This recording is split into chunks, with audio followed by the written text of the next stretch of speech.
drive 98 yards in a little over 3 minutes to give LSU what proved to be the winning points. This was the drive that, in my opinion, becomes the uber confidence builder for this LSU offense. Could they operate in tight quarters in really a tough situation without Jaden Daniels? This was the type of drive that Daniels might have led in a game during the regular season. This time, it was Nussmeier's time, and he did the job, connecting with Brian Thomas on a touchdown that would give LSU the lead. Then LSU's defense did what they have done precious few times this year, get a stop when they absolutely needed it. And it came in the form of, wonder of wonders, a pass rush, which has been mostly absent for this season. The Tigers would get the last turnover on a fourth down, and then they would kneel it out to win the game by a score of 35-31.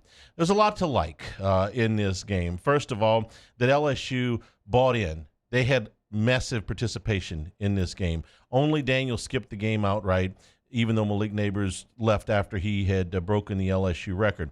The rest of the LSU team was there, and they needed him. They needed Brian Thomas today. Yeah. He could have easily opted out of this game. There were others that could have opted out of this game. So the culture there to go out and play and win this game and to make 10 wins mean something, I thought was very good. The spotlight was definitely on Nussmeier. Again, he was a little bit nervous early. He missed with some throws. Rich, you can speak to this a little bit, I think. When he was missing high and wide a little bit, I kind of chalk that up to nerves, overthrowing the ball in the middle of the field, a deep ball that would have been a touchdown that kind of drifted on him a little bit. The deep ball does tend to drift on him a little bit. I kind of attributed that to nerves early on. I thought he settled in very nicely. Yeah, I think he was trying to get rid of the ball a little early. He felt the pressure, and he was just letting it go. And when you're a quarterback, it's safer to overthrow than try to put it right on. And sometimes that's their safety valve. If I'm gonna miss, overthrowing. But I thought he made great decisions tonight. I mean, it was, for the most part, he played better than I've ever seen him play. I mean, he made great decisions. You can talk about the interception. I'll talk to you completely about that. I thought it was a great throw. I mean, a great decision. He should have put it more on his body. I mean, if everything went perfect, he wants to hit him in the body. But Brian Thomas got to go after that ball too. When Brian Thomas saw where the guy was covering, he had an in-breaking route where he saw the defender, and he knows that that's got to be one. You might not catch it, but at least go knock it down. That's the kind of interception I can probably live with. Yeah. That wasn't a dumb interception. No. It was not an awful it wasn't an awful decision. It wasn't an awful throw. LSU's run game was adequate today. It's important to note, I think, that they were without their most effective rusher today, Jaden Daniels, who has really shouldered a lot of the rushing load. Without that, and Nussmeier is not a runner. He's not going to provide that type of threat that Daniels does. So it was all on the running backs. And I thought they had a decent day. Not a great day, but not a poor day either. It was enough in a very pass-oriented attack today. And, Rich, I thought that LSU, they threw it almost twice as much as they ran it. I think they believed that that's where their advantages were, that their advantages were on the outside. It's 100%. I mean, our rush game this year based around Jaden Daniels. For as great as an offensive line we have in the pass game, I think they struggle in the run game. It's something that I want to see improvement from because I got belief in every single one of them. They're big guys, strong guys, but they play better stepping back than they do stepping forward. They got to get a better push because right now our run game was QB scrambles, QB design runs, and right now a lot of the times we're good at holding ground, we're not pushing ground. And that if I was going to challenge the offensive line to do something in the offseason, they got to be a little bit more aggressive in the run style. I feel pretty good about the offense moving forward. I feel good about the quarterback, okay? He's got some things to work on, no question, and there's things that will come with more reps and more experience. The decision-making tonight was huge, though. I mean, there's been games where he got in there and just kind of let it fly. He was a lot more subtle tonight, threw the ball away instead of trying to make the big play. I thought he made major strides. I think that you can feel really good about him going into spring and then into camp as QB1, and I think that he's more than capable of being a very good quarterback in the Southeastern Conference. I think that you've got all your running game back pretty much. I don't know what Logan Diggs is going to do, but you've also got some good running backs coming in this recruiting class. So that coupled with at least 4/5 of your offensive line coming back and another strong class coming in there, that you can feel pretty good about your offensive line. I think even with the loss of Neighbors and almost certainly Thomas as well, I still think that you've got some very productive receivers. Kyron Lacey's going to be back Chris next Hilton had a year. big game. Chris Hilton is coming back next year. Mason Taylor's coming back next year. And all of the freshmen that redshirted this year are all very highly thought of players. I think you can feel good about that. On the other hand, the defense this is a long off season. Yeah. And there's a lot of things that have to be done. To give them credit, to start on a positive note, because there ain't a heck of a lot there, but the last 5 drives, okay, they allow 125 yards and 3 points. So they got it done when they had to. They found a pass rush. But, man, before that, it was tough. Tanner Mordecai, the young man had a great day today. He did not have a day like that all year. His whole career. You brought up he has 6 touchdowns. Go ahead. He had 6 touchdowns going into the game, had 3 tonight. He did. I thought they did a decent job at times of controlling the Wisconsin rush game with the quarterback, but the running backs averaged over 6 yards a carry. So every time they turn around, handed it off, it was something positive happen. Way too many receivers running open, way too little of a pass rush, still having a hard time causing turnovers, still problems with tackling. I give them credit for making the stop when they had to, but this was not a good defensive effort for them.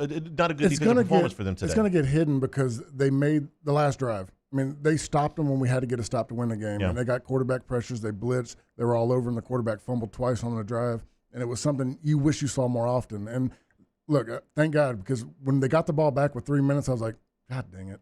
Here it goes. Yeah, I didn't feel good about it. No. But they made the plays when they needed to, but they got to get better. I mean, the safety plays just was terrible tonight. They weren't helping cover over the top. You had those young corners running with guys, but no help over the top. Missed tackles. I thought Whit Weeks made some big plays. He had a couple missed tackles that could have been lost. Even the plays defensively where they got in the backfield, it's like we just couldn't finish. They got there, they got on the quarterback, but no one could take them to the ground. Was there a game that LSU played during the season that you thought mirrored this one most closely? Because it was for me. Similar to Missouri for me. Missouri game, yes, absolutely. Because Missouri led for the entire first half in that game, LSU was playing from behind for a lot of the afternoon. They never got into a groove where they could really stop Missouri during the first 55 minutes of the game. But at the end, when they needed to, they made a stop. And LSU's offense went up and down the field against Missouri, and they did a very nice job of that. Like I said, after some early growing pains, they did a job like that. And that was LSU's biggest win of the year at Missouri. That win looked good then. It looks even better now, given how Missouri finished the season. But it's not how LSU wants to win games. It's that you don't want to get into situations where you're giving up that kind of yardage. Another 500 yards tonight. There's nothing that they don't need to look at on the defensive side of the ball, whether it is coaching, personnel, schematics. Literally, you go into the room and you're starting from scratch tomorrow because you've got to rebuild this thing. There's some talent over there. They need some more. They got a big get last night with Dominic McKinley that will come in. We'll see what Mekhi Wingo decides to do. We'll see what Mason Smith decides to do. I think you and I talked during the game. We understand that Mason Smith has got some draft projections that have him going high. I thought he looked out of shape today. Yeah, did not have. He looked out of shape beginning of the season. He kind of looked out of shape tonight. He just plays so high. His technique is something that you look at his imposing body, and you're like, that guy's a freak. I mean, he can be as good as he wants to be. But there's times where he just doesn't look like he plays with great technique. And, I text you during the game, like, I could see someone taking a 5th, 6th, late-round draft pick on potential just because he has the body, the build, and the athletic ability. But, man, if he puts it together and gets in the film room, watches what he does, work on his technique, he has the frame to be an elite first, second-round D lineman. Of anybody on this team, he would benefit the most from another year. Yeah. But he's got to put the work in. He's got to. It's got to be in the weight room. It's got to be in the film room. It's got to be on the practice field. He can do it all. Yeah. He's got the potential to do it all. He's got so much potential, and that's probably why. Like, I don't get this frustrated with an average player. Right. I get frustrated with him because he's got everything he can be to be one of the best D linemen to come through. He's got to put the work in. When I watch Wingo play, I think I'm getting everything the guys got. 100%. When I see Smith play, I don't. Yeah. I don't feel like that. So, this start, again, everything is on the drawing board here. They've got to hire a defensive line coach. They've got to decide what else they're going to do staff-wise. They've got to decide if they want to adjust any of the schematics. They've got to bring in this recruiting class, some of these guys in the transfer portal. Again, Smith and Wingo's decisions, I think, are huge because it completely changes your defensive tackle room, and they need help in there. But all of them got to play better than this. This just was not in any way a good defensive year for LSU. I mean, there's just precious few positive signs that I can do. They are going to bring a lot of these guys back. All of them have talent. That's not that's not the issue. I don't think Harold Perkins, despite the touchdown today, wants to switch over to the other side of the ball full time. But it never came together for them. It was always, it left you holding your breath whether they were going to be able to get even. Never had confidence that they were going to get the stuff. No. So, but the most of today, I think, was a positive, from how LSU approached the game to how they played in the game, especially how they finished the game. And you can look back on this thing, on this season as a whole, and say, you know what, there were a lot of positives. Your quarterback won the Heisman Trophy. Your two receivers are going to go in the first round of the draft. You led the nation in scoring. You know what you need to fix. So then your now you begin the offseason. Comes in and throws for 395 yards, 3 touchdowns, and really leads a game-winning drive. You feel very good about your future on one side of the ball. The other side is filled with question marks. 100%. Doesn't mean that they can't improve there. Okay, Alabama and Michigan are underway in the national semifinals. 499-9898 is the number to call on the LeBears hotline. We'll take your phone calls. LSU wins at 35-31 over Wisconsin. In the ReliaQuest Bowl, they finish the season at 10-3. This is Eagle 98.1 Game Day. I've been doing business with Luba for 25 years. They're dependable, trustworthy. It's just the attention to detail with our clients. Our folks have years and years of experience. They're highly trained professionals, but many companies have that asset. What I'd like to think makes Luba a bit different is that we use those talents in a way that truly is dedicated to serving the needs of the folks who depend on us. Dylan Cruz here to tell you about Six Rings Baseball and Softball Camp. If you live on the North Shore and play ball, go to Six Rings Camps with former LSU assistant coach Dan Canaveri. His knowledge is second to none, and your child will improve and have fun doing it. Camps were held at Coquille Park and Six Rings Academy in Covington with 4 sessions over the summer. Full day and morning only sessions are available from ages 7 to 13. Go to sixringsbaseball.com or call 985-206-9096. Learn the game to love the game. Yo, Jake here from my friends over at Community Steel Company located in Gonzales, Louisiana. The local place you can turn to for all of your metal building needs. Notice I said local, not Houston, not Dallas, not Atlanta, but right here in Gonzales. Visit them at their brand new state-of-the-art website at communitysteelco.com or pick up the phone and give them a call today to answer all of your questions on your metal buildings, roofing and sheet metal, and any other steel needs you or your business need at 225-647-2020. It was a humid day, barefoot children play, looking for that summer shade, time just slips away. Oh, Louisiana, some kind of hold on me, like cypress stumps, your roots are planted deep inside of me. Gulf Coast Bank and Trust is giving our customers the power to bank anywhere, anytime during this challenging event. And we're right there with you. Our mobile banking app is a smart way to manage your money and time. Gulf Coast Bank and Trust, the bank that cares about you. Hey, look what I found! The motivation I needed to live healthy. My new favorite sport. I found my groove. I found I'm part fish. My second win when I needed it most. I found more than a gym. The affordable childcare this mom needed. Time for myself. We found our why. Have you found yours?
98.1.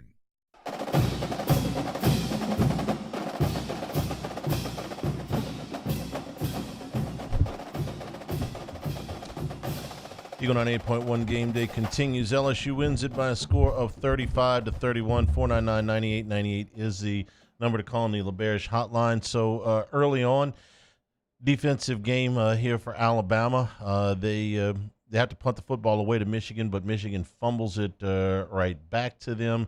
So Alabama's got the football. We're less than 5 minutes in of a scoreless game. That was 3rd and 1, and Bama going for quarterback sneak, and they do not get it. So a decision here early for Nick Saban and his group. What do you like in this game? Yeah, I gotta like Alabama. I mean, I don't know, it's just my Michigan hatred, but Alabama, the way they've played later in the season, they played as good as anybody. They made the biggest turnaround. You talk about week 3. I know we talked about this on the podcast, but I mean, people were talking about the worst Alabama team they've seen under Nick Saban. 3 losses minimum. I mean, and they completely turned it around and been more dominant in the second half of the season than anybody. Why do you not like Michigan? I'm curious. Harbaugh's hard to like. Wait, hang on a second. That's Harbaugh, okay? Yeah. Did you not like Michigan before he got there? No, I mean, Michigan to me is kind of like a Notre Dame. It's been a brand around so long, but in the last 20 years hasn't done much. And they always get a lot of hype coming into it. It's been longer than 20 years. Yeah, I'm just thinking off the top of my head. Yeah. See, because for me, Lloyd Carr recruited me. I was close. Michigan was heavy in my recruitment, but it was just a school that I never could come around to. Alabama goes for it on 4th down, and they bust a 34-yard touchdown run by Jace McClellan. This is how I feel about it. I'm not wild about either one of these schools either, but it's either one of these teams. But here's my deal. I don't dislike Nick Saban. I dislike Alabama because of the favoritism I think that they get. I don't dislike Michigan. I don't like Harbaugh. There's something about him that rubs me the wrong way. Yeah, and then when I was playing for the Lions, we used to go hang out in Ann Arbor every once in a while, and I didn't like the town. You go in there, and they made me take my hat off, and I walked into a restaurant, and I was like, "This is a bar." Too, But it was at a bar. Oh, a bar. It was like a bar. We were going to go watch a game one night. And they're like, Right. "Oh yeah, no hats. Oh, you can't have tennis shoes. You got to have dress shoes on." I'm like, I just wore jeans and boots. Right. And a hat, and just never felt good Michigan about it. recruited you? I didn't know they recruited in the South that heavily. They recruited me and Jai Eugene. They were heavy Really? on us in our class, trying to pull me and Jai from LSU. They probably recruited me harder than any other school outside the SEC. Why did was there a connection somewhere? No, or I mean, just... I can remember I just got my cell phone when I was like 17 years old. I'd be in the middle of the class, and the Michigan wide receivers coach blowing my phone up all day long. I'd have to step out of class to go talk to him. I've heard it's a very for as big as a crowd is there, because they put 100,000 in that stadium. It's very bland, sterile. It's very, just, I've never been to a game there, so I don't know. It's uppity. It's very uppity. To me, they got a kind of similar vibe as like the Ole Miss frat guys. Two schools I don't like. Okay, well, hey, look, that's perfectly legit there. I did find it interesting, since we're watching all things Michigan here for at least a little while, that Jim Harbaugh hired Don Yee over the weekend. Yeah. Don Yee is mega agent, very illustrious. Tom Brady's, the big client, but it's not the only one. It's a pretty extensive client list, and we were watching the game. We were at a get together with people, and somebody asked, "Do you think he's going to go to the NFL?" And I said, "Well, I didn't know for sure, but why else would you hire an agent?" Why do you change your agent at this state in the game unless your agent's telling you stay in college? I was surprised that he didn't have an agent. Or did he change agents, or did he hire him? I'd assume he changed agents. I mean, that's me assuming, but he had the deal he had on the with Michigan before this, not the one that has been offered to him just recently, but the one he had before this. The first one had lots of life insurance policies written into it. It was designed to keep him there for life because the insurance policies were tied to his kids as beneficiaries, and not to get in all of the gobbledygook about contract language, but when they weren't beating Ohio State, he took a pay cut, which nobody does, right? Even the coaches that aren't doing well don't take a pay cut. He did. And so we came back, and apparently this 10-year, $125 million offer has been on the table for longer than it's been reported. So you have that on the table. Well, you don't really need an agent if you're staying, right? Yeah. I mean, that's top of the market for a college football coach. What do you need an agent for unless you're going shop yourself?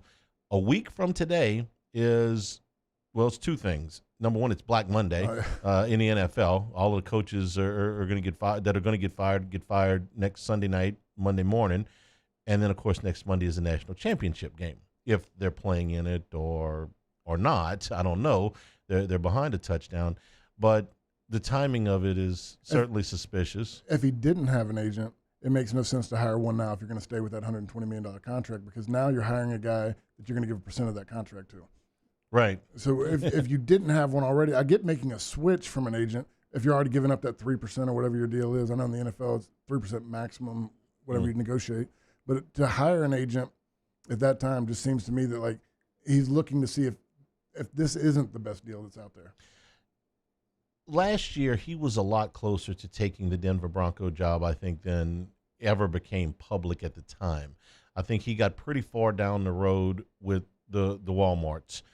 Before that, he had a very serious flirtation a couple of years back with the Minnesota Vikings. So it's not like he hasn't looked. What opens up here? Washington will be open almost certainly next week at this time. The Chargers is already open. Yeah. The Chargers represent probably the best football situation he's going to go into, unless something opens up that I'm not expecting. The best quarterback that will be available to an incoming coach will be him. Familiarity with him. I mean, he's been to San Francisco. He's been out at Stanford. Well, he lived in San Diego. He started his coaching career at San Diego, University of San Diego. So he's lived there before. I don't know if it's the NFL itch, it's the San Diego itch, it's something else. Or he's tired of the suspensions for he could be.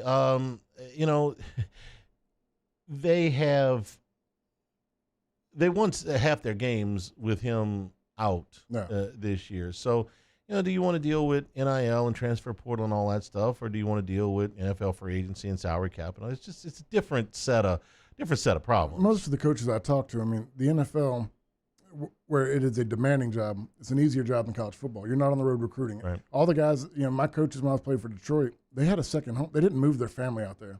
They were in Detroit for football season, and they went back home every time they had a chance. You can unplug from the NFL job in the offseason. No. You can't unplug from the college job. Maybe he's tired. It gets harder. It gets harder. Recruiting is one of the most stressful things. I mean, I've known guys, and I talk about guys that played at my high school and the guys that had to recruit them, and Les being on them hardcore, stressing them out about why is this kid not coming here. And I'm like, they're stressed out about players that some of the guys who are seeing them every day, they don't want them. Yeah. But the coaches want them. It's just a whole other aspect of the game. So if he moves it, Washington, the Chargers, the Raider job, although Pierce has done a really nice job there, he may actually keep the job. We'll see. There are, maybe as many as 4 or 5 other jobs that could open. Does he want that? I don't know. But we're paying attention to this because I can't completely tell you 100% that if Jim Harbaugh goes to the NFL, that Michigan's not going to make a call to Brian Kelly. Oh, and that's why they might. The news is in Baton Rouge, because you heard it 2 weeks ago when people started talking about Harbaugh leaving. The first name mentioned was Brian Kelly. Yeah, and so that's what got this conversation going on down here. There's multiple things that have to happen in order. Harbaugh's got to want to leave. Andy's got to find a job that he may really want the Chargers job, but the Spanos family may not want to pay him anything close to what he could earn at the University of Michigan. Yeah. So he could stay. Or he could find an offer somewhere else. Or the Spanos family could say, hey, you know what? We're going to finally loosen the purse strings around here. They do have much more revenue coming in from the stadium deal that they have now, even though they don't own it. But they pay. I looked this up the other day. You know what the Chargers pay in rent at SoFi per year? No clue. $40. That's a hell of a deal. It really is a good deal. Okay. And then there's a lot of amenities that go on with that. And, they got to pay rent, but they don't have to take care of any of the upkeep. The Rams take all of that stuff. Yeah. But, of course, the Rams own the stadium, and they can do all of, they can have Taylor Swift concerts and make plenty of money. Point being that, Harbaugh's got to move. Michigan's got to want Kelly, and Kelly's got to want Michigan. Could all that happen? It could. I think it's unlikely, but it could. But if everybody's talked about this $120 million deal that's on the table. Yeah. If Brian Kelly, gets into that playing field, is he going to take less than that? If he knows they're willing to pay the coach now $120 million, is he willing to take less than? Or is Michigan willing to pay somebody besides Harbaugh that money? Yeah, I mean, remember Harbaugh's their guy. Yeah, I mean, he played there, he's coached there, he's been in the playoffs 3 years in a row there. They may that deal may be only on the table for him. Yeah, maybe not. I don't know. When I think about that, I mean, that's a hard thing for me. And I'm not Jim Harbaugh, and I don't know how he thinks. But you've been to the NFL, you've been to a Super Bowl, you won at Stanford. It's like coming to your home stadium, coming to Michigan. What could make you want to leave that? I mean, to me, that's tough because I figure out. I don't know how old Harbaugh. He's in his 50s. I think he's 56. 56.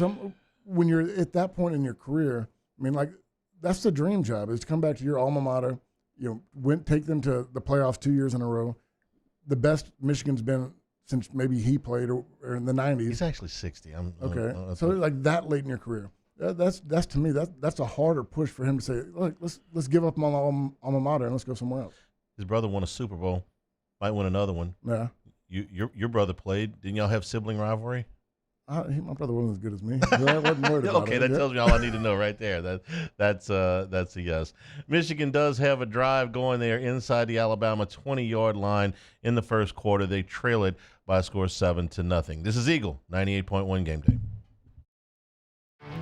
There it is, the extra mile on the border of expected and extraordinary for those willing to go further, like vans customized for work or play. With safety and tech to keep you connected. Supported by a 5-star sales, service, and finance team. And backed by the 1-star you know. So go the extra mile. It's never crowded because so few have what it takes to go there. Mercedes-Benz Vans. His name was Cain. He had a horse along the countryside. I saw him ride. One day they found him.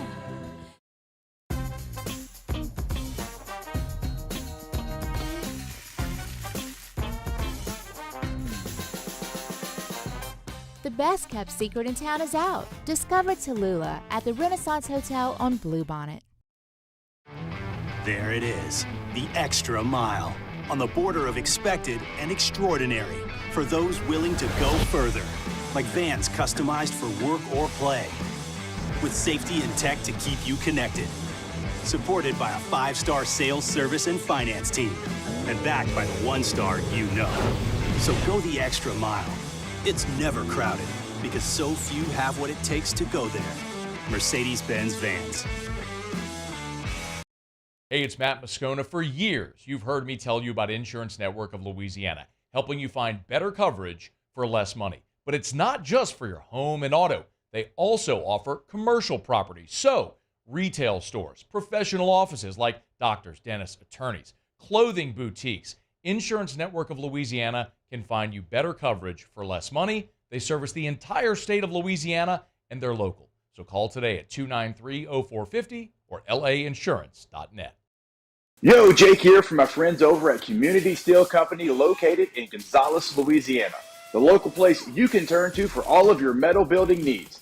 Notice I said local, not Houston, not Dallas, not Atlanta, but right here in Gonzales. Visit them at their brand new state-of-the-art website at communitysteelco.com or pick up the phone and give them a call today to answer all of your questions on your metal buildings, roofing and sheet metal, and any other steel needs you or your business need at 225-647-2020. Breck teamed up to reimagine your parks, and you imagined big. With your help, we went to work, creating 12 beautiful community parks across the parish. A family-sized water park, miles and miles of trails, and parks just for your dogs. There are more places to splash, to explore, to run wild, and even soar. You imagined, we delivered. Gold. Breck, your #1 park system in the nation.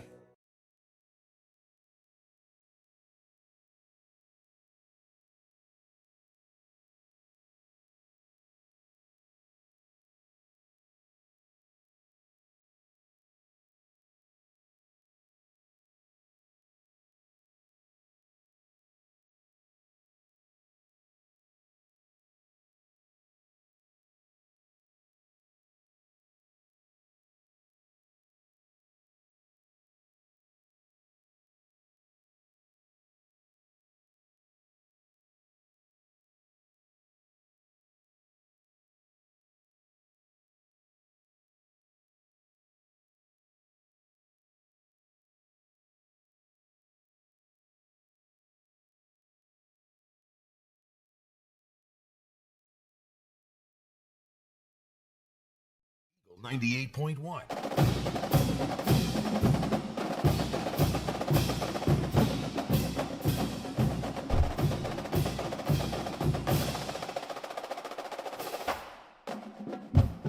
Michigan ties the score at 7 with a short touchdown throw by J.J. McCarthy. So this one now tied at 7, about a little over 4 minutes to go in the first quarter. What do you see here so far? Right now, I see there was very big defense stops in the first couple of drives, and the last 2 drives offensively they busted big runs. I see Michigan averaging 7.5 yards a carry is what I saw in that last drive, which was more than a little bit surprising. When we look back at this whole season, the one play that changed, 2 plays changed probably more than anything else in college football. 4th and 31 in the Iron Bowl and Jordan Travis's injury. Those two. Yeah. We look back at this. What were the defining? What changed more things than anything in this season? It'll be those 2 plays. Yeah, I mean, I think it's bigger on the Alabama side because that was a game that they didn't play very well in. Auburn really stepped up to the plate, handled most of that game, and then they get a miraculous 4th and 31 touchdown. Travis Henry, I mean, he's the best player. Probably, it's hard to say. We didn't get to see him in limelight, but he's one of the best players out there right now. I mean, for a guy to go out and do what he does on both sides of the ball, it's just kind of unheard of these days. And it'd have been great to see him play in the USC game and some of the big games Colorado had coming up, but I don't think he was enough to make a difference in that record. Did you see who Florida State reeled in at quarterback DJ today? Ugo. DJU. Okay. That's fine. I'm trying to remember a quarterback, certainly one that was as highly recruited as he was, play for 2 teams that are as big a rivals. I was about to say that. Starting him at going Clemson, to Florida State. Now, I mean, that's been the 2 schools in the ACC for a long time. Yes. And to change your fan base, the amount of people that loved you at Clemson or hated you the way that it ended, and now come to play for the rival, it's going to be an interesting year. Could you imagine somebody going from Georgia to Florida or, Auburn to I've seen Alabama? Eli Ricks go to Alabama, and that didn't make a lot of people very happy, and that's not even as big of a rival. No, it definitely didn't. Of course, he didn't play very well. Which LSU fans loved. Yeah. But I've also seen him play in the NFL and make a few interceptions this year. He's pretty he's good. Eagles, yeah, he always had talent. That wasn't the issue. All right, so 7-7 in late in the first quarter. 499-9898 is the number to call on the LaBerge hotline. Jules is in Abbeville. Jules, welcome into the show. Big and rich, jolly Charlie McHaney. Happy New Year. Happy New Year, Jules. Hey, okay, a couple of things. The tackling, to me, Charles and Rich, tackling is like a rebound. It's effort. You have to want to, and you have to know how to, of course. But it's all about effort and wanting to stick your nose in there. And I just don't see that from LSU, especially the defensive backs, really bad. Malik Neighbors, this is number 2. Was it known that he was just going to get the record and he was going to quit? Because I don't like that. He was in the next play after he got the record, and he finished out the half, I think. He did. He played most of the first half. I think they had made the decision that he was going to play the first half because I mean, he gets the record on the catch.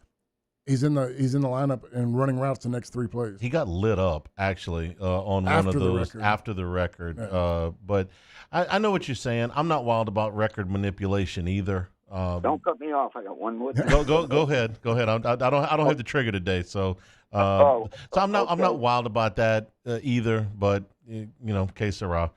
What was the third thing? Okay, the third thing is make Jay Wright an offer of $70 million for 7 years. Well, Jay Wright's one of my favorite college basketball coaches ever. I think the guy was great. I have no idea if he wants to. I have no idea if he wants to coach again.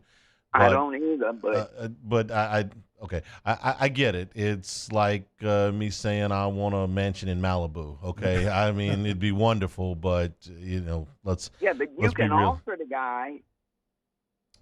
I don't know that LSU's got $70 million to I'll take Will offer a Wade back. basketball. Yeah, I don't know that LSU's got $70 million to offer a basketball coach. I really don't. Right now, there's budget issues just with the football staff, and they certainly prioritize that. I know what you're saying, though.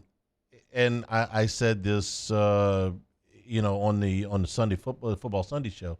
I can tell when LSU's trying. I've seen it. Football's got 10 of everything that they need. I've seen them, with facilities and staffing and promotions and just elbow grease, improve the gymnastics program, the women's basketball program, the baseball program, softball program, tennis program. My goodness, they built a beach volleyball powerhouse from the ground up almost overnight. And for whatever reason, they just don't feel that way about men's basketball. I don't know why. But I wonder if it's, the end of the Will Wade, the LSU name kind of getting dragged through the mud for a few years, and they're like, all right, let's just no, it's it's not. And I'll tell you why. This really, everybody's going to think that this has something to do with Will Wade. For me, it doesn't, okay? For me, this is something that's been going on since Dale left, okay? Yeah. That every coach that's come through here has had to kind of fight tooth and nail to get the resources that they need. I told a story on Football Sunday. John Brady was telling the story about how when they went to Arkansas and they would turn off all the lights. This is going back to the late 90s now, okay, when this was still kind of a new thing. They had brand new light system and thing. Turn the lights off, and the sound system was great, and the atmosphere in the arena really gave you a home court advantage. So they couldn't even do that at LSU because it took them 20 minutes to turn the lights back on when it could take them 20 minutes to warm up. It's a little bit better than that now, but you let a couple of coaches go to sleep on a job in recruiting. You had head coaches as recently as Johnny Jones flying commercial to recruit. You got water leaking from the ceiling. You have used this probation, these relatively light sanctions, as an excuse not to recruit for going on 3 years now. Yeah. And that wouldn't happen in the other sports, I don't think. At least I haven't seen it happen. But for whatever reason, they let it happen with men's basketball. Wade complained about things like, hey, man, you put together a practice facility where it doesn't meet our needs. We don't have offices in there. We don't have, weight facilities in there. We don't have. They track the miles they walk back. They track the miles that they're walking across campus. He says, like, we start the year a week behind because of all of the stuff we've got to do. And there's just not that. He used to say, are we going to do it on regular time? We're going to do it on Tiger time, because Tiger time was 10 times slower than it needed to be. They have not raised money the way that they have. I mean, just look across the campus. The gymnastic team recruits at a high level. The baseball team recruits at a high level. The women's basketball team recruits at a high level. The football team certainly recruits at a high level. The basketball team hasn't, not recently. And now you're 2 years into NIL. You're behind on NIL. I don't need to look at the budget for them to tell me that. So you can go. We had this discussion the other night. It's like, well, you need to build a new arena. If you don't upgrade the program, all you're going to have is a nice, really beautiful, empty building. Yeah. Okay. Well, they'll fill it when the gymnastics team goes or when the women's basketball team goes. But you got to make a commitment to it. Okay. It's hard, but it's also a revenue producer, which is why I've never understood why they didn't put more resources into it. When Wade had them, really moving in the right direction, they were. It seemed like they were fighting him every step of the way.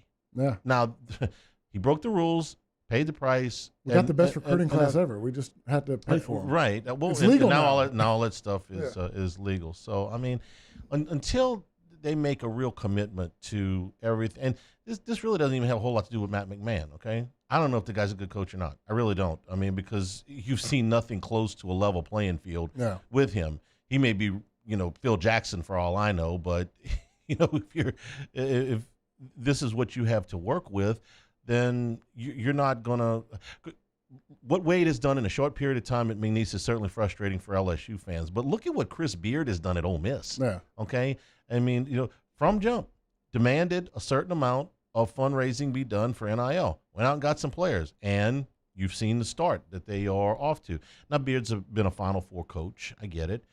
And he's there. Musselman's done a good job. Musselman was here for a year. Okay, he's done a good job. Bruce Pearl done a fantastic job at Auburn, and he was under more scrutiny than Wade was under here. And Auburn, basically told the NCAA to go fly kite and sanction us, do whatever you're going to do. Just like Kansas. They did. Kansas. And the Kansas is a blue blood, Yeah. okay? That's a little bit different. Kansas relies on their basketball program to carry the water for the whole athletic department. But if LSU wanted to, put their foot in the ground and change your mind, they could have stuck by Will Wade. They could have. And if they really wanted to be the basketball program, they wanted to put their foot forward, they said, look, I've seen Auburn do it with Bruce Pearl. I've seen Kansas do it. We're going to do it with Will Wade. And they didn't. They ran from it. It's very, very simple what you can do right now. You want to build a new arena, it's going to take you years, okay? That's way off in the future. If they decided today that they wanted to build a new arena, they decide anywhere, okay? You're 2, 3, 4 seasons away from that. Anyway, if you decided you wanted to hire a new coach, okay, well, if you don't give that coach the resources that he needs, he's going to be fighting uphill too. What you can do right now, right this second, is start raising money. Because that will get you going in the right direction. But do you think in our situation, LSU football is behind in NIL?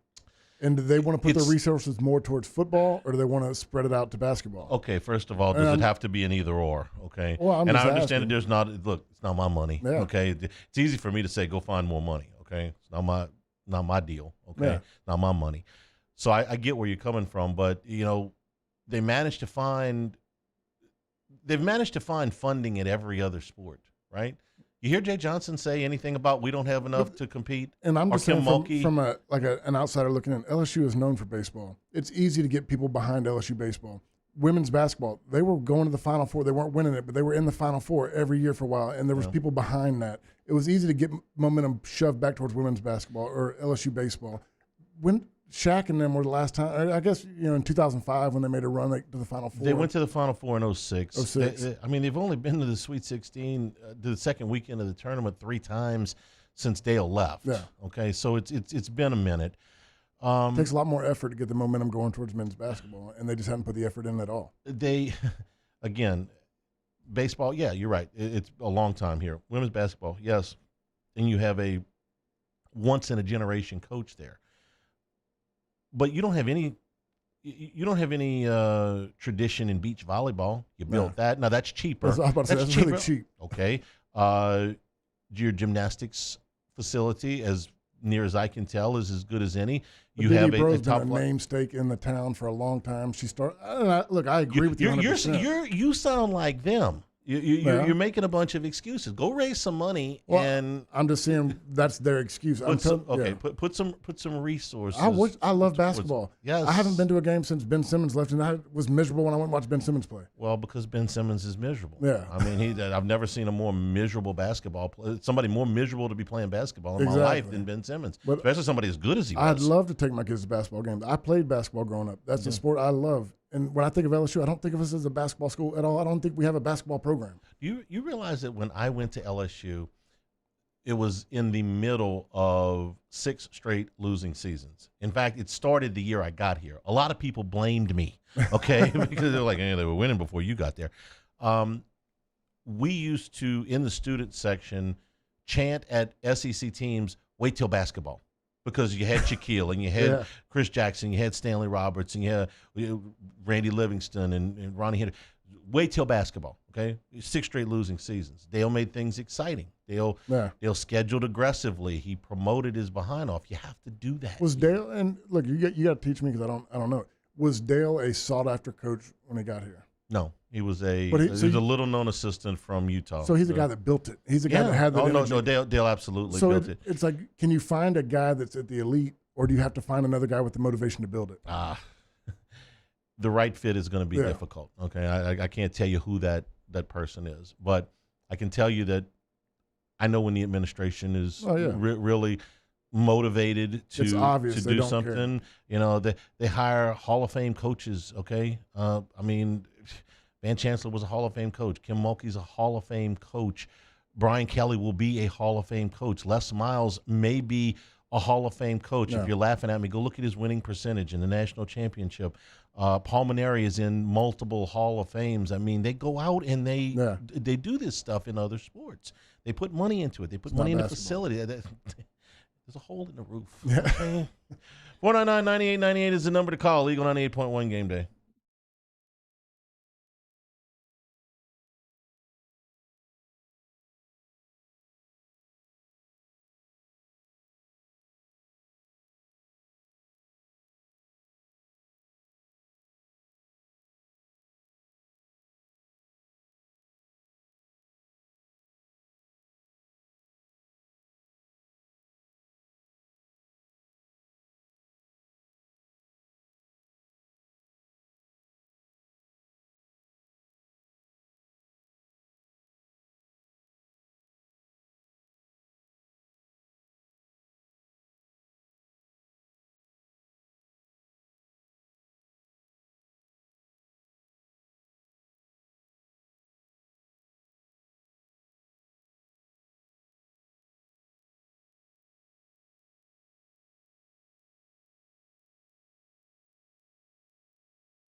There it is, the extra mile, on the border of expected and extraordinary, for those willing to go further, like vans customized for work or play, with safety and tech to keep you connected, supported by a 5-star sales, service, and finance team, and backed by the 1-star you know.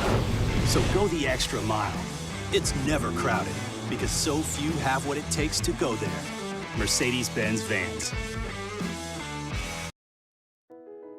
I've been doing business with Luba for 25 years.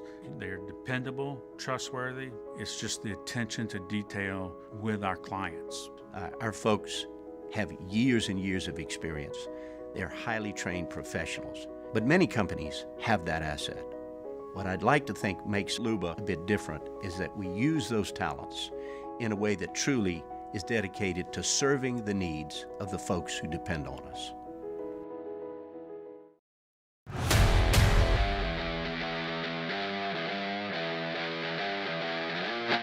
98.1.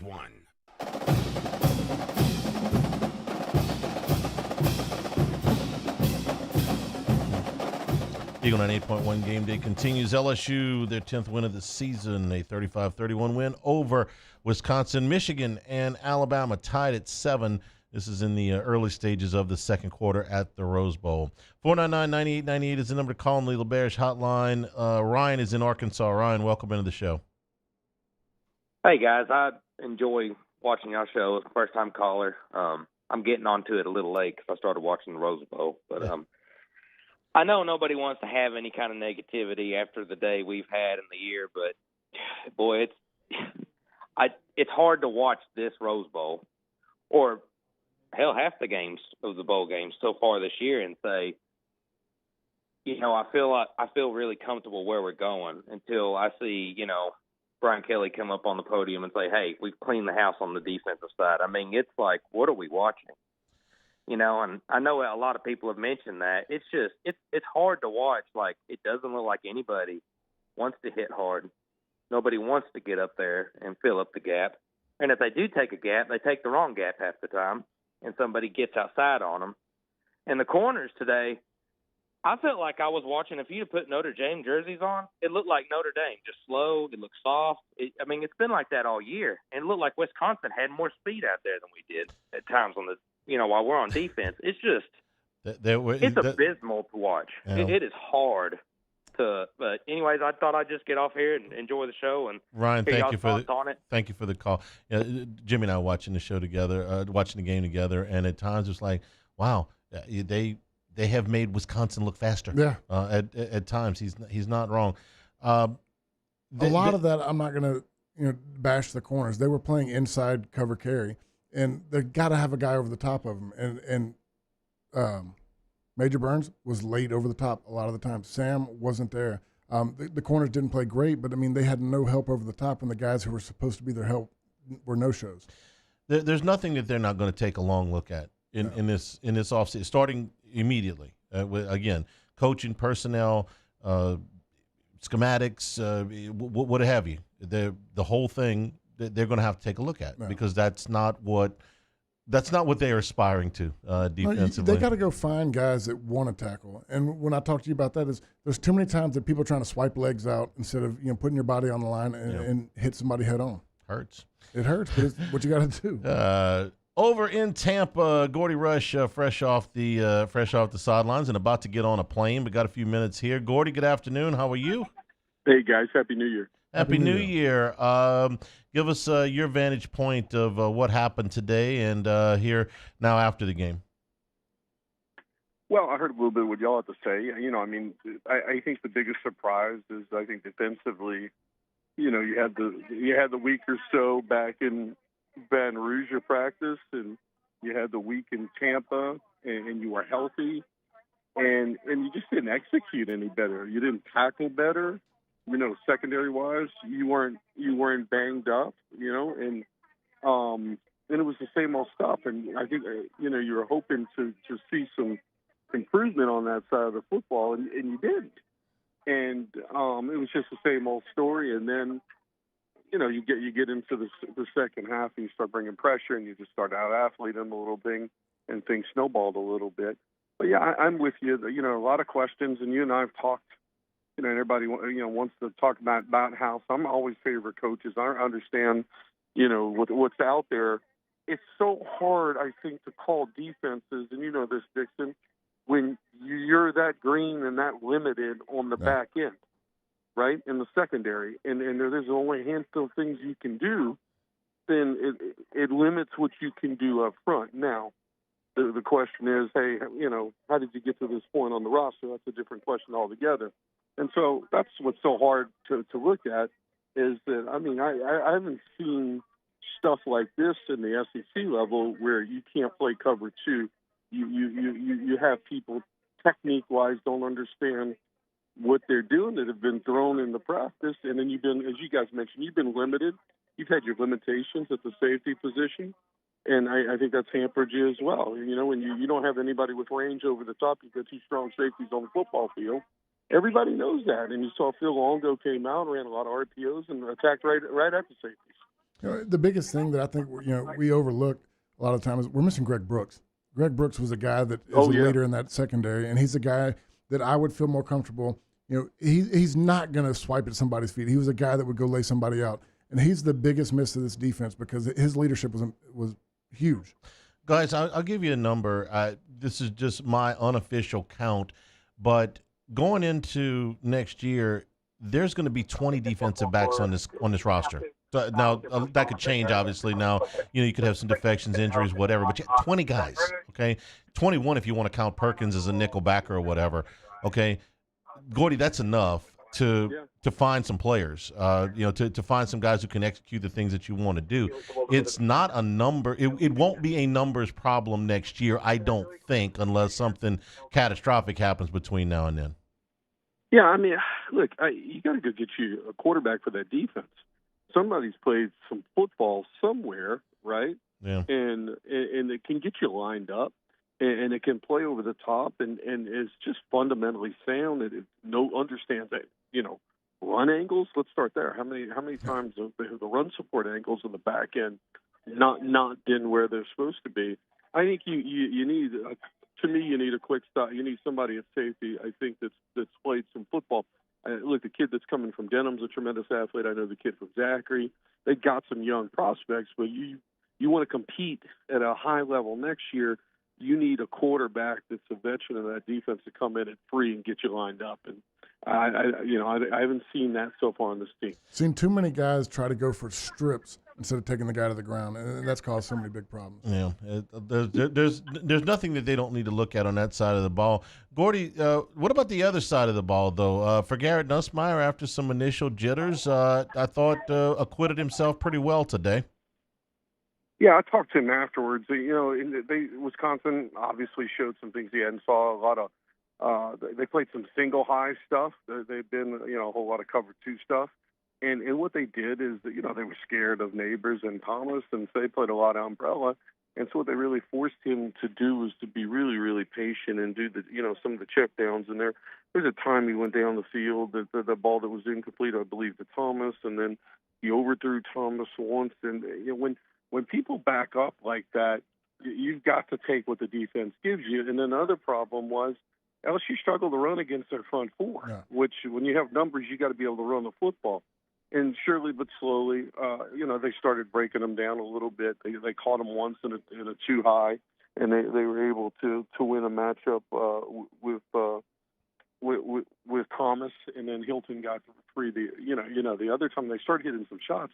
I think that it was a good experience for Nussmeier to have to go through all that and to take what the defense gives you. That's the big thing for him. You can't come in against the SEC championship against Georgia and just start gunning the ball. You've got to understand the flow of the game. So I thought it was that. It was clunky because it was all check with me, and you knew it was going to be that way because Joe was calling the game from up there. But by and large, it was a good first start for Nussmeier. Yeah, I mean, you wanted to see how this offense would look without Jaden Daniels. How many times did we hear, without Jaden Daniels, would this offense be able to function at a high rate?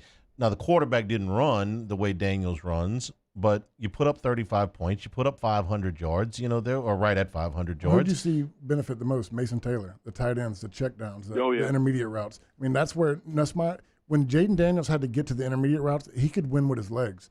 Nuss can't do that, and that's where I think he excelled, hitting those guys in the middle of the field. Well, look, for me, the biggest thing in Diggs. So Diggs was injured; he didn't come back out, the disappointing part, you weren't able to run the football. And if you don't have a Jaden Daniels, you've got to be able to run the football at some point in this league. I mean, you're not going to be able to throw for 400 yards every game in this conference. You're going to have to be a little bit more balanced, and I'll have to get better with that next year.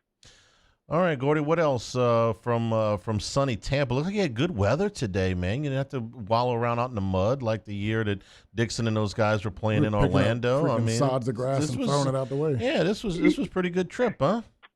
It was unbelievable weather, and Tampa's a great bowl city because everything's downtown. You can walk and see the hockey. You went and saw the Saints play yesterday. It was nice. It was actually hot the last 2 days at Raymond James Stadium. The field was torn up. I thought the field was a mess. I don't know what it looked like. You can see that TV. on the outside. And then they totally put new sod where they in the end zones and where they had the logos. And footing was a little bit of an issue out there. But I mean, both teams have to play on it. I'm not going to complain. It was a good bowl, good experience, and Wisconsin came to play. It I think took LSU a little bit of time to get dialed in. Win's a win. In this bowl season now, we see so many bad bowls. You don't know who's playing. Look, I'm not going to complain about a bowl win. I know LSU wants to play for a national championship and play in that the championship tournament each and every year, and that's not the goal of the program. You don't complain about 10-win seasons in the SEC. Gordy, is the team flying back right now? What's that? Is the team flying back right now? Yeah, actually, there's two planes. So I'm on the second plane. It's got to be the first time. First. What's that? That's got to be the first time. I mean, this was the most fun night of the year, staying the night after the bowl game. Oh, yeah. No. Coach Kelly's been the last two bowls we've flown back after. You don't So I want think them to have too much you fun. come a day early. I think they give you an option. You come a day early. I think Wisconsin's going back to May. Well, they gotta get the money. Gotta put it towards some other things. It was more fun to stay that night, I promise you. No, I'm sure it was. All right, Gordy. Anything else? We'll let you go. Have a safe trip back. Yeah, we'll do. You take care. All right, thanks a lot, Gordy Rush, over at the airport. I suppose. I watched at least some of, I would say 3/4 of the bowls. I get that the Orange Bowl was a mockery. That's all anybody's going to want to talk about. But if you watched some of the other games and you got past the idea that, okay, maybe there's some players that were on this team that are not on this team right now, and I'm talking about for everybody, there's a hell of a lot of teams that really wanted to play. Yeah. That, guys that were getting an opportunity guys that were for the gonna be first there. time. Yeah, you got to work at it a little bit. But, think about, and this is a guy we're going to end up spending a lot of time talking about in the offseason, a kid named Miller Moss, the quarterback for USC. So the story before the game is, well, Caleb Williams isn't going to play. All right, and then a number of other USC guys are not going to play. Miller Moss played, third year in the program. What did he do? He threw 6 touchdown passes against the top 15 team. He wanted to play. Yeah. The receivers that were there wanted to play for SC. Hell, that was one of the most enthusiastic games I've seen SC play. I'm just using them as an example because LSU opens with them next year. Like I said, we're going to spend half the damn summer talking about Miller Moss. But that shifted, at least one person's decision from a major school. Will Howard was on his way to USC, the former Kansas State quarterback. Now it looks like he's headed to Columbus to go quarterback the Buckeyes. So, I get that this wasn't always the prettiest thing. You watch a team like North Carolina where Drake May doesn't play, and they're down some other key players. But if you looked for it, there were quite a few interesting games and there were individual performances. I'll tell you the most interesting thing I saw today, and I thought it was really awkward, and I really hated it, was Miami's quarterback Van Dyke wearing a Wisconsin uniform on the sideline. That is the most atrocious thing I've ever seen for a guy to spend his whole season with Miami and then wants to take credit for a bowl game wearing a Wisconsin jersey on the sideline. Does he get the swag? I don't know, but to me that was just terrible. Swag? Does he get the swag back? That's got to be the first time I've ever heard of this in my life. A college player wearing 2 separate teams' uniforms in 1 year. Welcome to college football in 2023. That's just that's what it is. I agree. It's awkward, but that's where we are. So do those kids that transfer to whoever ends up playing in the national championship put that jersey on? Do they get a ring? I mean, that's what I like. No, I wouldn't. I wouldn't think. I wouldn't think that they would. He's wearing the swag. Yeah, maybe you do. I don't know. 499-9898 is the number to call. We'll take a break. It is still 7-7, Alabama and Michigan, midway through the second quarter. Eagle 98.1 Game Day. It was a humid day, barefoot children play, looking for that summer shade. Time just slips away. Oh, Louisiana, some kind of hold on me. Like cypress stumps, your roots are planted deep inside of me.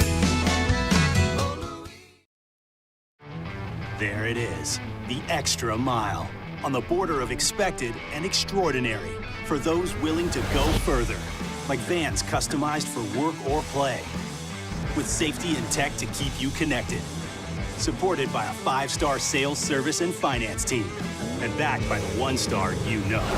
So go the extra mile. It's never crowded, because so few have what it takes to go there. Mercedes-Benz vans. I've been doing business with Luba for 25 years. They're dependable, trustworthy. It's just the attention to detail with our clients. Our folks have years and years of experience. They're highly trained professionals. But many companies have that asset. What I'd like to think makes Luba a bit different is that we use those talents in a way that truly is dedicated to serving the needs of the folks who depend on us. Dylan Cruz here to tell you about Six Rings Baseball and Softball Camp. If you live on the North Shore and play ball, go to Six Rings Camps with former LSU assistant coach Dan Canaveri. His knowledge is second to none, and your child will improve and have fun doing it. Camps were held at Coquille Park and Six Rings Academy in Covington with 4 sessions over the summer. Full day and morning only sessions are available from ages 7 to 13. Go to sixringsbaseball.com or call 985-206-9096. Learn the game to love the game. Electricity is all around us, and our families depend on it. Every day is sparked by the power of a cold drink or a warm meal, a movie night, and a comforting light at the end of a dark hallway. From sunrise to sunset, playtime to bedtime, our team is ready to take care of your electrical needs. Even in the case of an after-hours emergency, the light in your life shines brighter with Mr. Electric.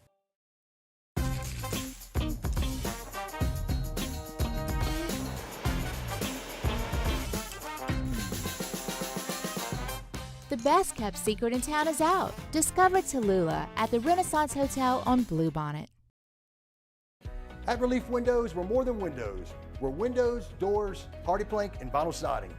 But our #1 product is always customer satisfaction. Visit us online at reliefwindows.com.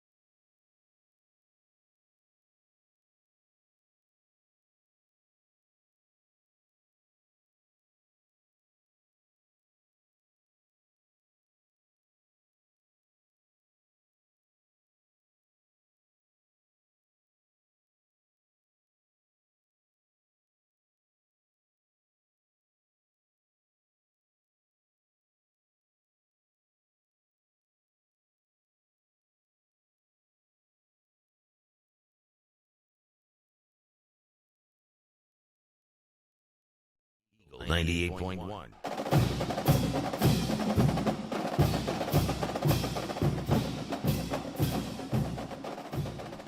Eagle 98.1 game day continues. LSU wins it by a score 35-31. We're brought to you in part by AJ's Sports Cards, located off of Drusilla, open 9:30 till 6 Monday through Friday, and from Saturday from 9:30 until 2. Football, baseball, and basketball cards, a huge variety of Pokemon cards as well. All the supplies you'll need for collectors, like cases and sleeves. And right now, the Topps Chrome MVP buyback program going on right now. Your base Chrome logo refractors or base Chrome image variations are $20. Your base refractors or non-numbered refractors are $40. Refractors with more than 100 copies, $100. With less than 100 copies are $200. All of that part of the Topps Chrome MVP buyback at AJ Sports Cards, located off of Drusilla. Check them out. And we're checking out Michigan running a trick play here. It's a throwback to the quarterback. They get loose for about a 20-plus yard gain, but McCarthy took a shot. And he had the more impressive catch on the play. I mean, the little one-handed over the back. He did. The first throw was not very good. Harbaugh wanted a flag, and he may have had a point, but they're not going to get it. So this puts Michigan down inside the 40-yard line at the 38, 7-7. We're now into the later stages of the first half, 4.5 minutes to go there. What do you think about the second game, Texas and Washington? The last couple of times I've really watched Washington, it's hard for me to go against them. I mean, Penix has played lights out when he needed to the most. I mean, there's been a couple games I watched Penix and not marquee games, and he kind of plays not as well, and you're like, okay, is this the guy? But when they call his number in a big game, he's always made the play. So I'm interested to watch it. If they play like they played in the Oregon game, they're going to be right there. I think Texas has probably got a deeper roster, but first 22, I think is what and what. I think it's going to be a really good there's game no doubt. tonight. I mean, I've watched Texas play a lot of close games against down competition, and I feel like everybody's going to be, this is the biggest game of the year. I expect it to be a really good game. McCarthy to Tyler Morris, 38 yards and the touchdown, and Michigan now leads it 13-7 with the extra point to come here. Rich, when we see a Nick Saban, at least when I think about a Nick Saban team in a really big game, especially if you're coming off of a long layoff like this, I usually expect it to be a little bit sharper. This has been a rough go for them so far. Offensively, a rough go. Typically, when Nick Saban's had a month to prepare for one team, they come out and dominate from snap one. This is one of those times that maybe you're looking at. This isn't the best roster he's had. It's been a good coaching point, but this Michigan roster is stacked. Michigan now outgaining. What happened? Oh, they blocked the extra point. Yeah, either blocked it or snapped it. Or missed it. Okay, so 13-7 is where it's going to stay. Michigan outgaining Alabama right now, 199-39. You're seeing it in the run game. I mean, Michigan's running all over them right now with the big pass they just had. So do you feel better? Okay, with under 4 minutes to go in the first half, it's 13-7 Michigan. Do you feel better if you're Michigan because you're dominating this game, or do you feel okay if you're Alabama going, man, look, they got a 6-1 or 5-1 in yardage, and we're only down one score, one play away from having the lead here? I feel Michigan feels better because they've driven the field twice now. Yeah, I mean, and that's something that Alabama hadn't been able to do. It's been outside of the turnover for Michigan. Michigan has completely dominated this game. Alabama hasn't done anything really in the offensive side of the game. I mean, it's been defensive play. I guess I'm looking at it maybe from a handicapping standpoint when you think, gosh, you start thinking about live lines and stuff like that. You go, man, Michigan can't dominate this game anymore, and it's a 6-point lead. This by the yardstick, this really ought to be closer to 21-3 or something like that. I guess if I'm, just from the brief time we've been able to look over and watch it, a lot of those yards seem like they came on the last 2 or 3 drives. Yeah, an opportunity for them to get back here with just under 4 minutes to go to the half. We'll take a break, come back here. LSU wins at 35-31. This is Eagle 98.1 Game Day.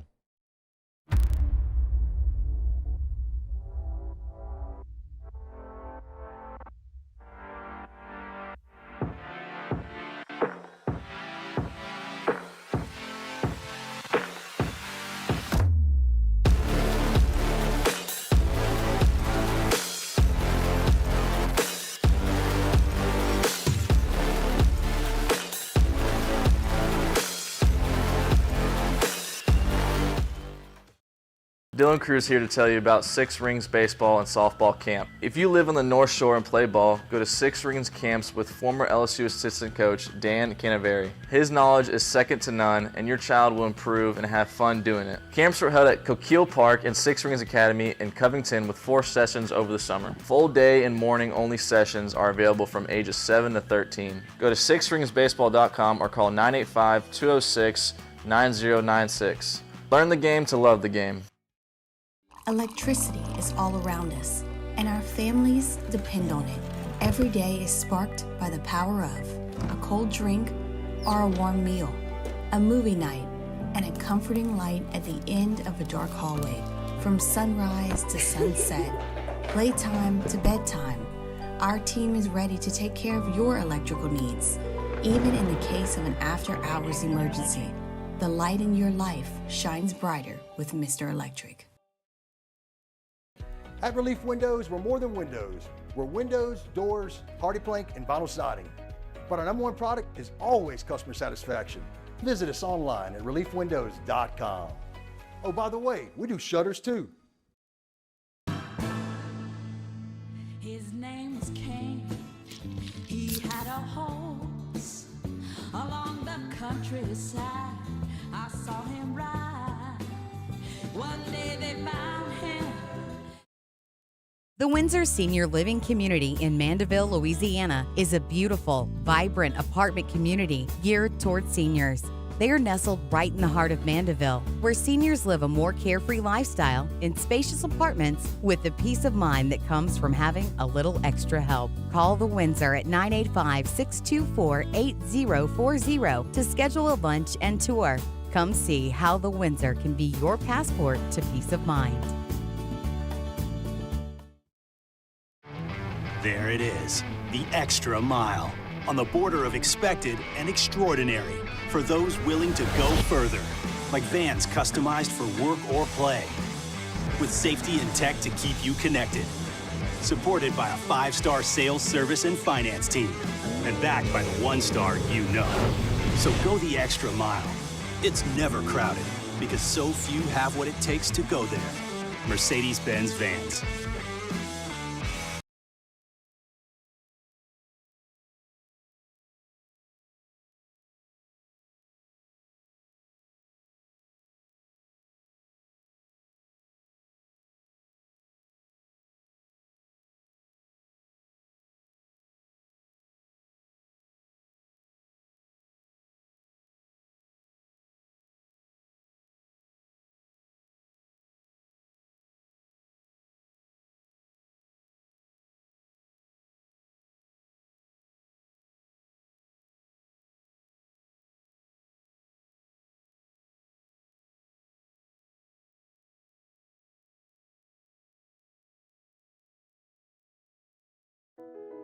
I've been doing business with Luba for 25 years. They're dependable, trustworthy. It's just the attention to detail with our clients. Eagle 98.1 Game Day Stat Check. Presented by Luba. Luba, genuine dependability. Okay, LSU 35-31 over Wisconsin. Here's your yardstick. LSU 26 first downs, Wisconsin 22 first downs. Total yards, Wisconsin 506, LSU 492. Passing, LSU 395, Wisconsin 378. Rushing, 97 for the Tigers, 128 for the Badgers. Third down efficiency, LSU 3 of 9, Wisconsin 6 out of 15. Wisconsin was 0 for 2 on fourth down. LSU was 0 for 1. Penalties, 7 on the Badgers for 50 yards, 5 on the Tigers for 45 yards. Each team turned the ball over once. And the time of possession, 31 minutes even for Wisconsin and 29 minutes even for LSU. Individually, Garrett Nussmeier, 31 of 45, 395 yards, 3 touchdowns and a pick, 8.8 yards per attempt. Tanner Mordecai, 27 of 40, 378 yards, 3 touchdowns, no interceptions, 9.5 yards per attempt. LSU was led in rushing by Josh Williams, 12 carries for 51 yards. Noah Cain had 6 for 31. Caleb Jackson, 2 for 15 and a touchdown. And Harold Perkins, 1 carry, 1 yard, 1 touchdown. Perfect. Probably should ask Gordy about that. I forgot. Yeah. My bad. Jackson Acker, 14 carries for 86 yards and a touchdown for Wisconsin. Brian Thomas led the Tigers in receiving with 8 catches for 98 yards and 2 touchdowns, but Kyron Lacey was right behind him. 6 catches for 95 yards. Mason Taylor, 7 for 88. Those are checkdowns you're talking about it's a lot of the third down plays. He'd get it out of the tight end. Chris Hilton, 3 catches for 56 yards and a touchdown. Malik Neighbors, 3 catches for 23 yards. That makes him LSU's all-time leading receiver. 23 yards? 23 yards. Lead about 3. There Yeah. Will Pauling for Wisconsin, 8 catches for 143 yards and 2 touchdowns. Bryson Green, 7 catches for 105 yards and a touchdown. And that's it. Defensively, Major Burns, 13 tackles for LSU, 1.5 for loss. Whit Weeks, 8 total tackles. Andre Sam and Greg Penn with 7 apiece. And on Wisconsin side, Meme Nongjameta, 10 tackles. I'm sure I got that exactly right. You got it. Nongmeta. Nongjameta. Yeah? I agree with you. Don't ask me to say it. The second leading tackler was Austin Brown. I think I got that one right. Punting, 5 punts for Wisconsin for a 35.5 yard average, but 3 of them went inside the 20. Jay Bramblett had to actually work today. It's got to be the most punts he's had all year long. Yes, it is. Yeah. 5 punts for 38 yard average, and 1 of those went inside the 20. Wisconsin made 1 of 2 field goals, and LSU did not attempt a field goal, and that is your stat check. Alabama trying to get on the board here late in the first half, trailing 13-7 with 1 minute and 18 seconds to go. We'll take a break, come back and get you caught up on everything that's going on in college football today and over the weekend. This is Eagle 98.1 Game Day. There it is, the extra mile, on the border of expected and extraordinary for those willing to go further, like vans customized for work or play, with safety and tech to keep you connected, supported by a 5-star sales, service, and finance team, and backed by the 1-star you know. So go the extra mile. It's never crowded because so few have what it takes to go there. Mercedes-Benz Vans. I've been doing business with Luba for 25 years. They're dependable, trustworthy. It's just the attention to detail with our clients. Our folks have years and years of experience. They're highly trained professionals, but many companies have that asset. What I'd like to think makes Luba a bit different is that we use those talents in a way that truly is dedicated to serving the needs of the folks who depend on us. Dylan Cruz here to tell you about Six Rings Baseball and Softball Camp. If you live on the North Shore and play ball, go to Six Rings Camps with former LSU assistant coach Dan Canaveri. His knowledge is second to none, and your child will improve and have fun doing it. Camps were held at Coquille Park and Six Rings Academy in Covington with 4 sessions over the summer. Full day and morning only sessions are available from ages 7 to 13. Go to sixringsbaseball.com or call 985-206-9096. Learn the game to love the game. Electricity is all around us, and our families depend on it. Every day is sparked by the power of a cold drink or a warm meal, a movie night, and a comforting light at the end of a dark hallway. From sunrise to sunset, playtime to bedtime, our team is ready to take care of your electrical needs. Even in the case of an after-hours emergency, the light in your life shines brighter with Mr. Electric.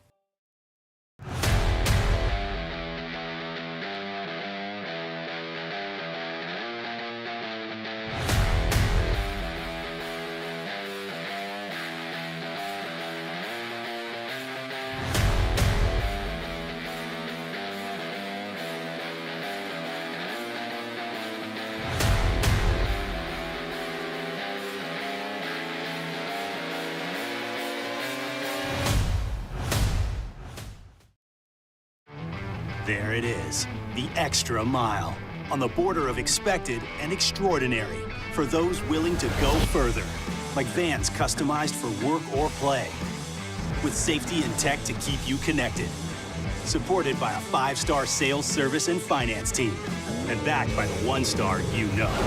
So go the extra mile. It's never crowded because so few have what it takes to go there. Mercedes-Benz Vans.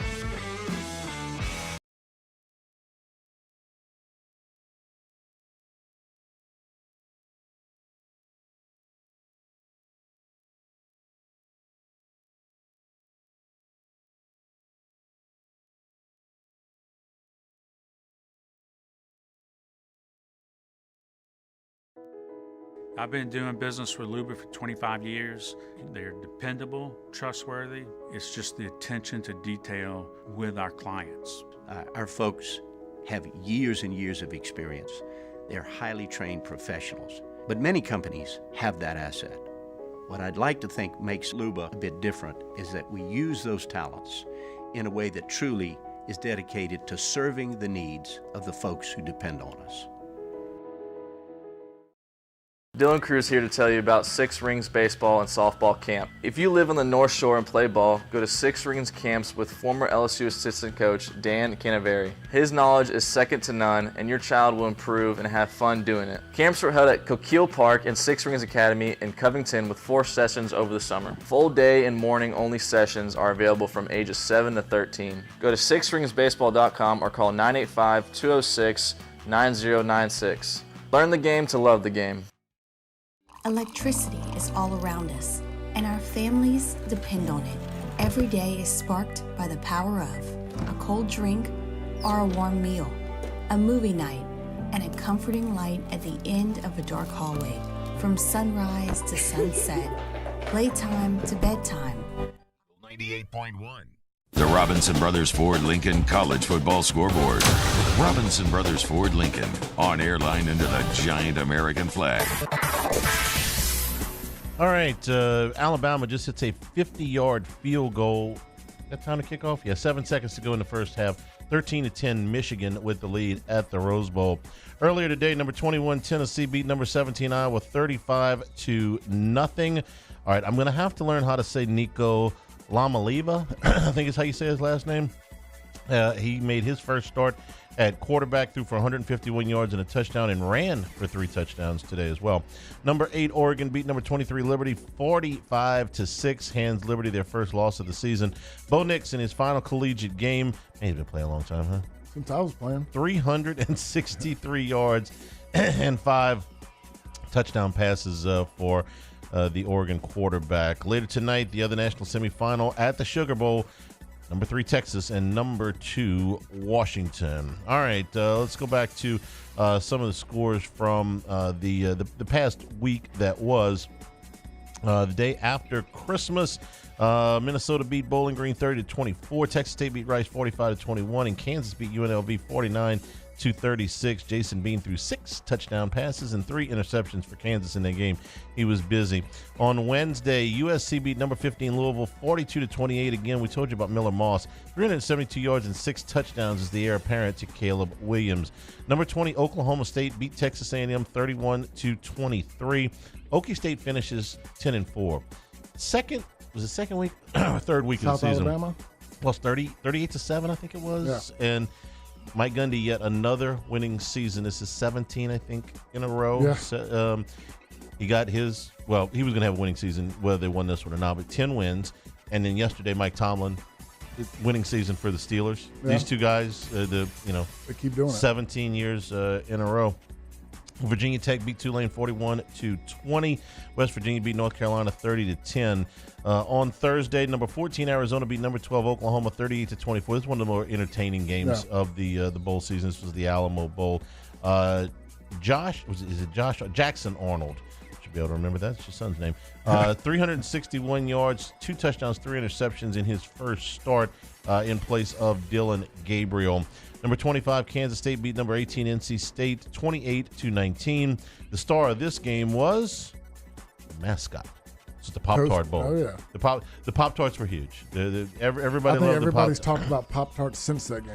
I don't know that a sponsor has gotten more mileage out of it than the Pop-Tart people. Every radio the show, mayonnaise guys were close. They were close. But I'm telling you, every radio show I've listened to since that game has mentioned Pop-Tarts. Yeah, I got to find. You guys over here know that if you slice the Pop-Tarts and put butter on them, it's good, apparently. You ever do that? I never heard of that. They were telling us that after the game the other night. I've heard of putting butter on them. I've never heard about slicing it down the middle. Just take it down the middle so that you got the edge, I see, it makes sense. Especially if you do it with the, I'm told, the brown cinnamon or the brown sugar. So you slice it lengthways down the middle and you spread the butter right along the edge. The only time I'm eating a Pop-Tart these days, I'm in the middle of nowhere, and that's what the gas station has. Right. I get it. Boston College beat number 24 SMU 23-14, and Rutgers beat Miami 31-24. I'm guessing Van Dyke wasn't there. No, he was wearing a Wisconsin jersey. On Friday, number 9 Missouri beat number 7 Ohio State 14-3. Corey Schrader ran for 128 yards and a touchdown. One of the worst bowls of the season was down at the Sun Bowl, the Tony the Tiger Bowl.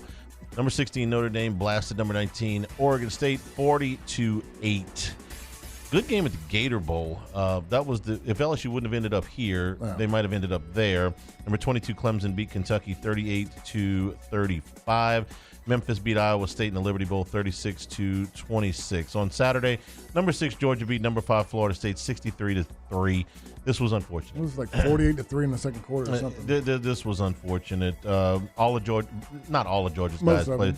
The main guys played. They had a lot of trend. They wanted to put up the list. Like, we had a bunch of guys out too. You had a bunch of reserve, other than Brock Bowers. Bowers didn't play because he was hurt. Most of the rest of them, lights out in that game. Most of the rest of them were reserves. This was all of Florida State's dudes. Yeah, I mean, to me, I wish, when you're talking about building a team program, Florida State, if they wanted to make a statement in that game, it's like bring everybody back, beat Georgia, and then let's talk trash about not getting invited. Yeah, that didn't happen. That was ugly. Number 11 Ole Miss beat number 10 Penn State 38-25. Jackson Dart threw for 379 yards and 3 touchdowns. Quinshon Judkins ran for 106 yards.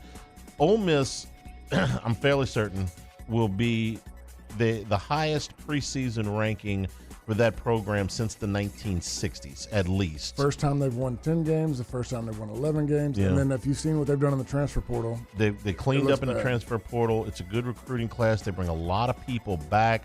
The tight end, Priestcorn, who had a phenomenal game, he's a former walk-on at Memphis. He had 136 yards and 2 touchdowns. He's coming back. He has another year, and he's going to come back. Ole Miss will probably be, I'm going to say, the 3rd highest ranked SEC team in the preseason next year. And I won't go Georgia, to Ocean Alabama, Springs. and Ole Miss. And I won't go to Ocean Springs for 6 months until something bad happens. You just got to boycott the whole thing. Maryland beat Auburn 31-13. Hugh Freeze finishes 6-7 in his first year, and Wyoming beat Toledo 16-15. They are at the half at the Rose Bowl, and Michigan holding a 3-point lead, 13-10. We are brought to you by Supreme Rice and SupremeRice.com. We had a great holiday season, but, we're going right into carnival time. You know what's great at parades? You get a pot of jambalaya. Make it with Supreme Rice. Along your Everything parade I've cooked the last month has been with Supreme Rice. I appreciate that. We had gumbo today at the bowl party that we were at. He said, Supreme Rice, I got a pot roast on right now, and my wife's going to make Supreme Rice on. Yeah. My wife's got a pot roast going right now. We got it going with Supreme This Rice. has been like for a day. This thing's been cooking. Supreme Rice, whether the brown, the long grain, the medium grain, or the jasmine, perfect complement to any meal. Red beans, etouffees, gumbo, jambalaya, you name it, or maybe some unique dishes that you can get off the website. Support our Louisiana farmers. Part of the Climate Smart program, ensuring future generations of Louisiana farmers are able to sustain these farming practices. They're talking about methane emission reduction and water conservation. They've been doing it down in Southwest Louisiana since the 1930s. So pick up Supreme Rice at your AG food stores, at your Walmarts, at your Rouses. For more information and great recipes, go to SupremeRice.com. Game balls are next. Eagle 98.1 Game Day. I've been doing business with Luba for 25 years. They're dependable, trustworthy. It's just the attention to detail with our clients. Our folks have years and years of experience. They're highly trained professionals. But many companies have that asset. What I'd like to think makes Luba a bit different is that we use those talents in a way that truly is dedicated to serving the needs of the folks who depend on us. Dylan Cruz here to tell you about Six Rings Baseball and Softball Camp. If you live on the North Shore and play ball, go to Six Rings Camps with former LSU assistant coach Dan Canaveri. His knowledge is second to none, and your child will improve and have fun doing it. Camps were held at Coquille Park and Six Rings Academy in Covington with 4 sessions over the summer. Full day and morning only sessions are available from ages 7 to 13. Go to sixringsbaseball.com or call 985-206-9096. Learn the game to love the game. Electricity is all around us, and our families depend on it. Every day is sparked by the power of a cold drink or a warm meal, a movie night, and a comforting light at the end of a dark hallway. From sunrise to sunset, playtime to bedtime, our team is ready to take care of your electrical needs. Even in the case of an after-hours emergency, the light in your life shines brighter with Mr. Electric. At Relief Windows, we're more than windows. We're windows, doors, party plank, and vinyl siding. But our number one product is always customer satisfaction. Visit us online at reliefwindows.com. Oh, by the way, we do shutters too. His name was Cain. He had a horse along the countryside. I saw him ride. One day they found him.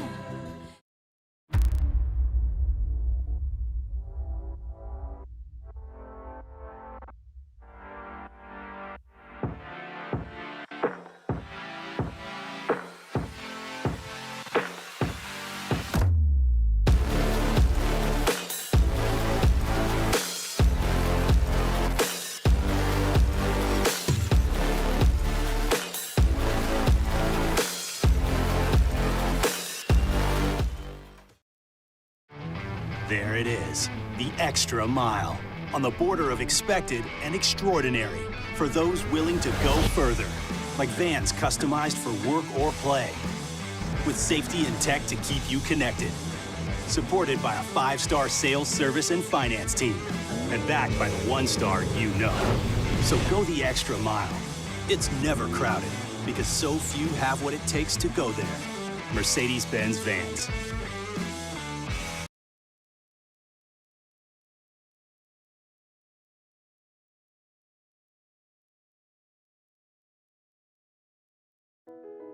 I've been doing business with Luba for 25 years.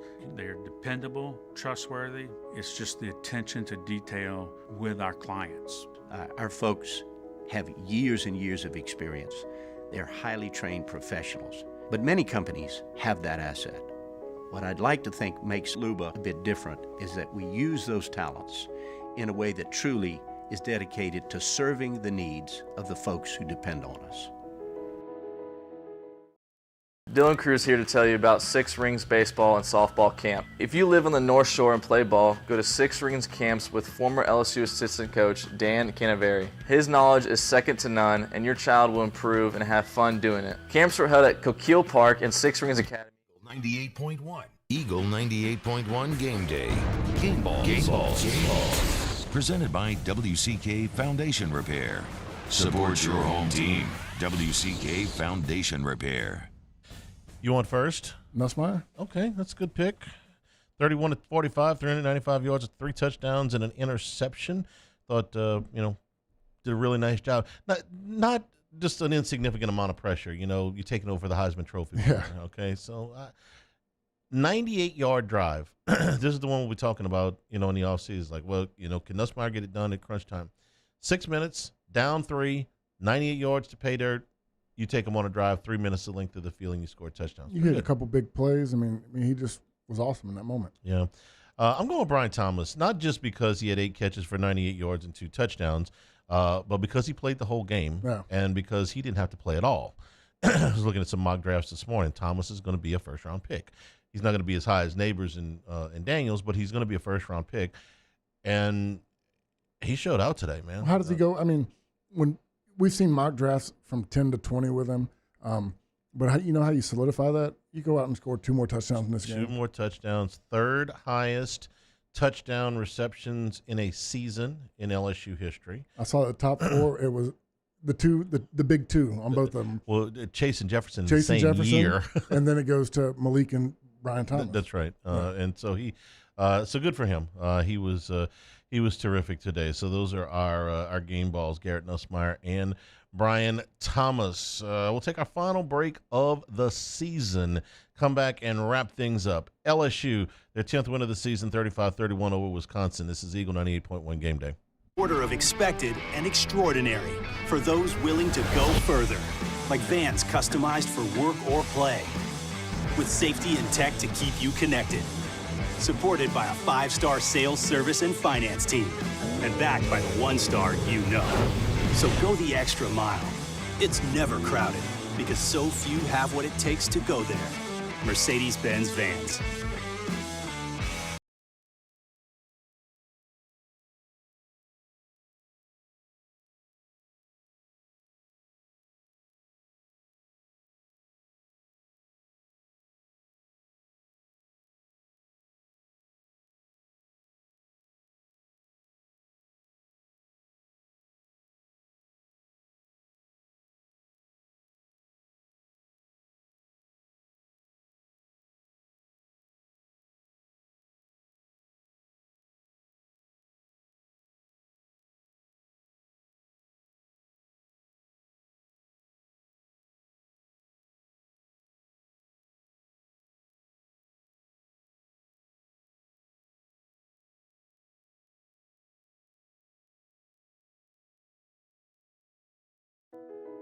I've been doing business with Luba for 25 years. They're dependable, trustworthy. It's just the attention to detail with our clients. Our folks have years and years of experience. They're highly trained professionals. But many companies have that asset. What I'd like to think makes Luba a bit different is that we use those talents in a way that truly is dedicated to serving the needs of the folks who depend on us. Dylan Cruz here to tell you about Six Rings Baseball and Softball Camp. If you live on the North Shore and play ball, go to Six Rings Camps with former LSU assistant coach Dan Canaveri. His knowledge is second to none, and your child will improve and have fun doing it. Camps were held at Coquille Park and Six Rings Academy in Covington with 4 sessions over the summer. Full day and morning only sessions are available from ages 7 to 13. Go to sixringsbaseball.com or call 985-206-9096. Learn the game to love the game. Electricity is all around us, and our families depend on it. Every day is sparked by the power of a cold drink or a warm meal, a movie night, and a comforting light at the end of a dark hallway. From sunrise to sunset, playtime to bedtime, our team is ready to take care of your electrical needs.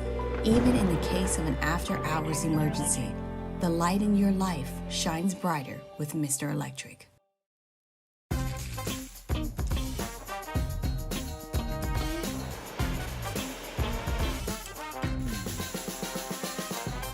The best kept secret in town is out. Discover Tallulah at the Renaissance Hotel on Bluebonnet. At Relief Windows, we're more than windows. We're windows, doors, hardy plank, and vinyl siding. But our #1 product is always customer satisfaction. Visit us online at reliefwindows.com.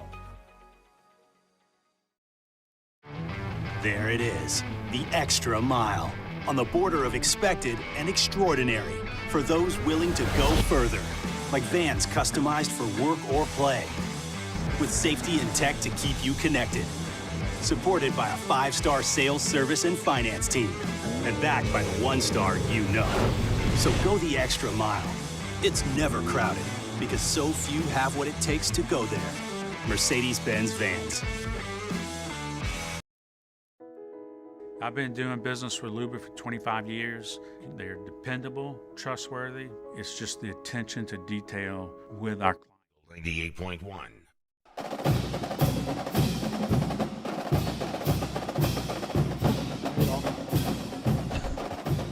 Eagle 98.1 game day wrapping up. Another season is in the books. Rich, what will you look back, what will you remember about this season mostly? One of the greatest offenses with a defense that pulled every hair out of my beard watching the game. Yeah. For me, this will be the Jaden Daniels year. Yeah. And listen, Thomas and Neighbors and that whole offense, it was just fantastic. I'll probably eventually forget about the defense, before I get home tonight. But I won't. No, because this should be this should be a playoff team with that offense. Yeah, so it's going to be an interesting offseason from those moves standpoint. But this will be the Jaden Daniels year. Yeah, it'd be the greatest running quarterback that LSU's ever seen. And you know better than me, but the runs, I'm thinking of the 70-yard touchdowns, 50-yard touchdowns, 3rd and 18 scramble for 30 yards. I mean, the amount of plays he made this season that were strictly on his shoulders. Yes.